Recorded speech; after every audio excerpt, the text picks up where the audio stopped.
A few vices darken many virtues. This is in the military. They have a saying. I believe it's one aw shit can cancel out 100 attaboys.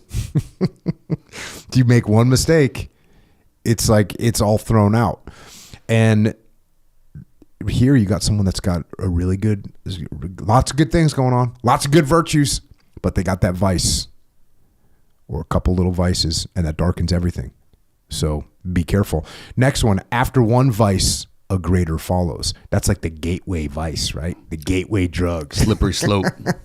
The slippery slope. Who was it? I'm trying to think of, I think it might have been Chad Robichaux was on the show, and he was talking about getting people that were like drug dealers, and how if you find a person, like they were looking for human traffickers. And how do you find a human trafficker? Well, you just start with someone that's selling drugs, because if they're selling drugs, then they're smuggling drugs. If they're smuggling drugs, then they're smuggling more drugs. If they're smuggling more drugs, then they're smuggling people, and they're selling people, and they just don't care. So, and it's not 10 out of 10, but it's like 8 out of 10 or 7 out of 10. If you're willing to get on that slippery slope, 8 out of 10, you're going all the way down. So be careful with that little action that you take. That little action that you take that might not seem that bad. And I tell you what, especially these days, I work with law enforcement a decent amount, and you start looking at the numbers of fentanyl overdoses. Again, I'm just taking like a tangential turn here, but whereas when you were a kid, Carrie, you could go out and try some ecstasy or whatever, and whatever, like all good. You're at work on Monday morning, or you're back at school Monday morning. These days, you go out and try some ecstasy, which is supposed to be a little fun night drug, and next thing you know, you're ODing from fentanyl.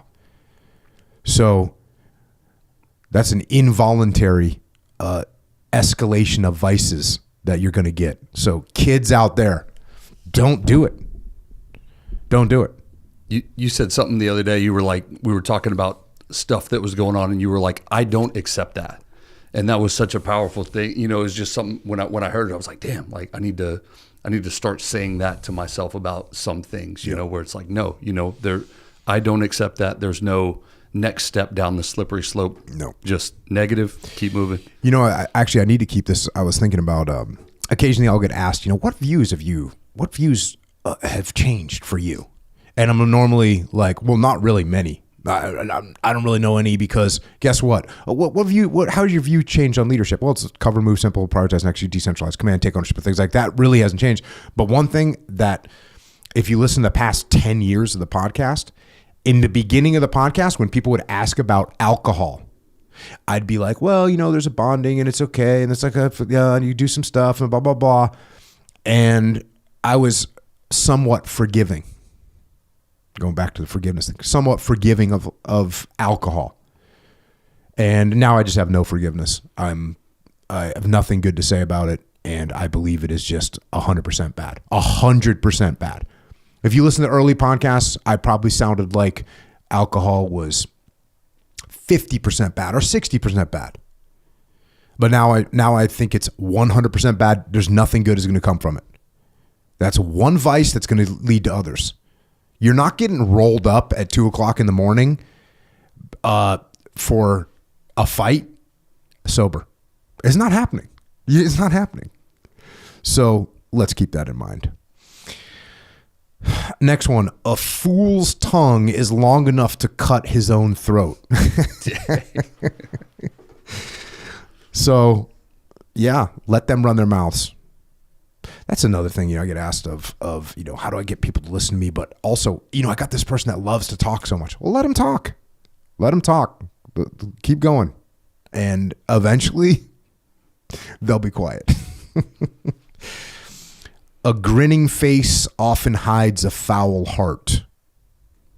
Good little heads up there. A headstrong man and a fool may wear the same cap. By the way, there's some older language in this, and you're going to find there's a lot of the word fool. So keep that one in mind. You're just going to be hearing a lot of fool. But isn't it interesting? A headstrong man and a fool may wear the same cap. What are we talking about here? We're talking about being so stuck in your ways and so set on your own idea that you're acting like a fool. Oh, I'm just determined. No, I'm just a stubborn. I just have a strong personality. That's a great one, right? I'm just one of these people who got a strong personality. Oh, so you're an idiot. So you're a fool. If it's really, this goes the explanation effort meter. Mm-hmm.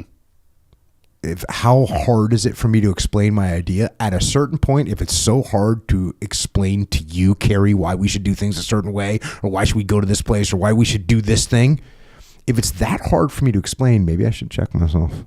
Maybe I'm just being stubborn. Maybe I should not be a fool. All players cannot win.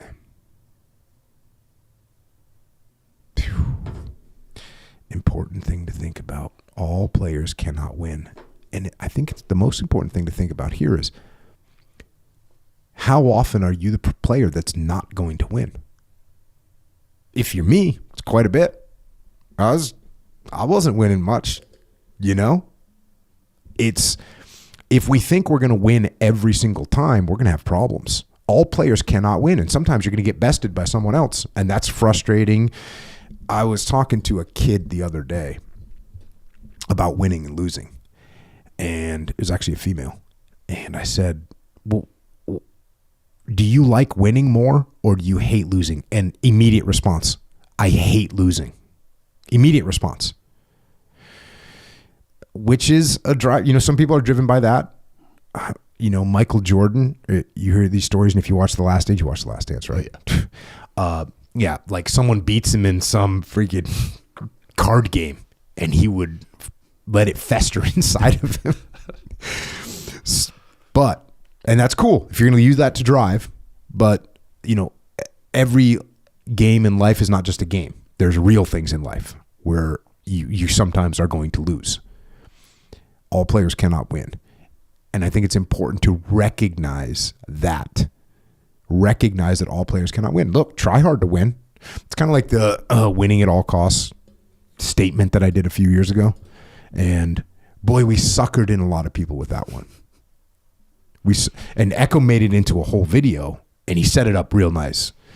It was me saying, we have to win at all costs. And that was the big hook, as you guys in the media world say, right? Me saying, you got to win at all costs. And people were like, yeah, that's right. But then you go into the video, and into the statement that I was making was, what that means is win at all costs. What that means, you have to compromise. You have to make exceptions. You have to take a different path than you originally thought you were going to take. You have to open your mind. You have to change your own perception of the world sometimes. Those are the actual costs. Those are the costs. Yeah. Right. Yeah. The cost means, oh yeah, I'm actually going to not get credit for this thing. Oh, that's winning at all costs? Yes, it is. That's all cost. The cost is I get no credit for the victory. How's that for a great cost? Some people can't handle that. Heavy cost. Some people can't handle that cost. They'd rather lose. Their ego would rather lose than not get credit for the victory. It's freaking ridiculous. So, important thing to keep in mind. All players cannot win. And you might be that player that's not going to win this time.